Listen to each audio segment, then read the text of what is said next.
नमस्कार, मैं हूं साक्षी ममगाई। उत्तराखंड के दो युवक तनुज मेहता और सौरभ स्वार सीएम धामी से मदद की गुहार लगा रहे हैं। दरअसल देहरादून के तनुज और हल्द्वानी के सौरभ अफ्रीकी देश गिनी के नौसेना कर्मियों की हिरासत में हैं। पिछले 14 अगस्त से दोनों युवकों को हिरासत में रखा गया है और अब कभी भी उन्हें नाइजीरिया नेवी के हवाले किया जा सकता है। वीडियो जारी कर लगातार नाविकों द्वारा सहायता मांगी जा रही है। सौरभ स्वार की पत्नी शोभा स्वार ने तो एसडीएम को मांग पत्र भेजा है और इसे सीएम धामी तक पहुंचाने को कहा है। आइए जानते हैं कि किस जुर्म में उत्तराखंड के दोनों युवकों को बंदी बनाया गया है, किस हालात में दोनों इस वक्त हैं, भारतीय दूतावास रिहाई के लिए कौन से कदम उठा रहा है और क्यों युवक नाइजीरिया को सौंपे जाने से इतने ज्यादा भयभीत है। देखिए रिपोर्ट।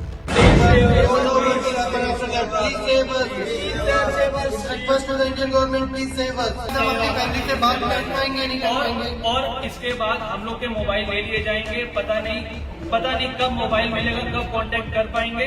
प्लीज हम लोग को बचा लीजिए please.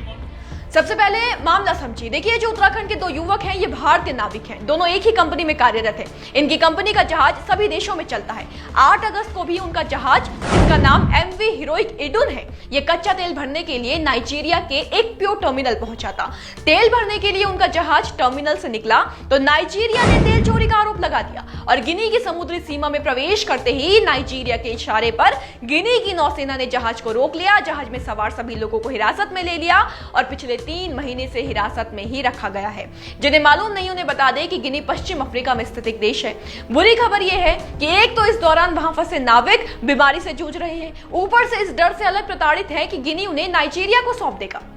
Various people suffered from diseases. Like myself, I suffered from malaria and I'm still suffering from typhoid. Other crew members also suffered from malaria. मैं रोशन अरोड़ा, मैं हीरोइक इडुन में 3rd ऑफिसर हूं। हम लोग को अभी इंफॉर्मेशन मिली है कि हम लोग को नाइजीरिया लेके जाया जा रहा है। प्लीज हम लोग की सहायता कीजिए।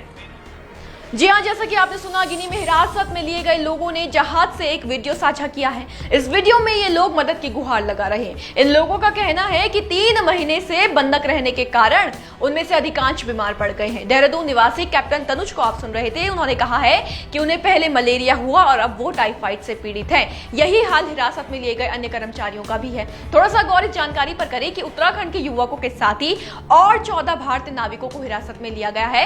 पश्चिम अफ्रीकी देश गिनी की हिरासत में कुल 16 भारतीय नाविक हैं, जिसमें से उत्तराखंड के 2, केरल के 3, यूपी के 1, महाराष्ट्र के 4, तमिलनाडु के 3, आंध्र प्रदेश के 1, राजस्थान का 1, पश्चिम बंगाल का 1 नाविक शामिल है। भारतीयों के अलावा 10 नाविक अन्य देश के हैं। अब आते हैं इस सवाल पर कि कच्चा तेल चोरी के आरोप में हिरासत में लिए गए इन भारतीय नाविकों की रिहाई के लिए क्या कदम उठाए जा रहे हैं, साथ ही कितना भरोसा नाविकों को पीएम मोदी पर है।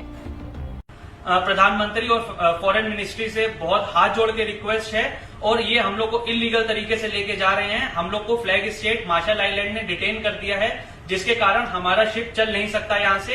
बट इन लोगों ने हम लोग के लिए टग बोट अरेंज करी है, तो हम लोग को ये खींच के लेके जाएंगे नाइजीरिया तक।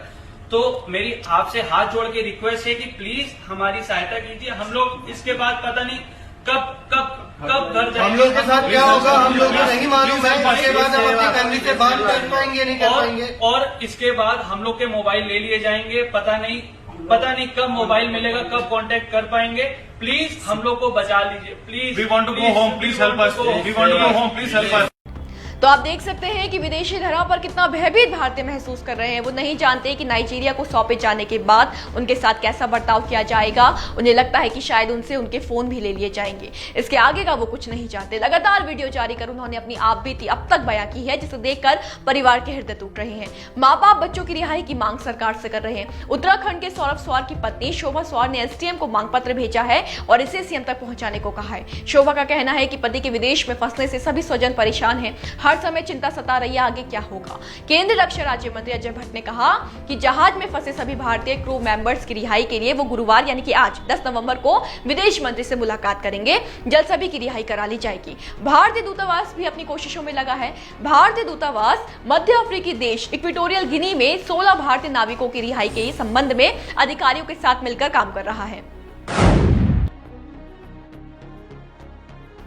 इक्वेटोरियल गिनी में भारतीय दूतावास और नाइजीरिया में उच्चायोग दोनों देशों के अधिकारियों के साथ मिलकर एमवी हीरोइक इडून के चालक दल के सदस्यों को मुक्त करने के लिए काम कर रहा है। गिनी के भारतीय दूतावास ने कहा कि वो फोन पर चालक दल के सदस्यों के साथ नियमित संपर्क में है। कहा है कि दूतावास इस पूरे घटनाक्रम पर अपनी नजर बनाए हुए है और इस मामले को जल्द से जल्द समाधान निकालने की कोशिश जारी है। उम्मीद करते हैं कि कोशिश जल्द ही रंग लाए और सभी भारतीय सकुशल देश वापस लौट सके। मामले की हर अपडेट इस मोड़ पर आकर अहम हो जाती है, इसलिए हलचल पर नजर बनाए हुए हैं हम। आप भी अपडेट मिस ना करें और बने रहे देवभूमि इनसाइडर के साथ। आज ही डाउनलोड करें देवभूमि इनसाइडर।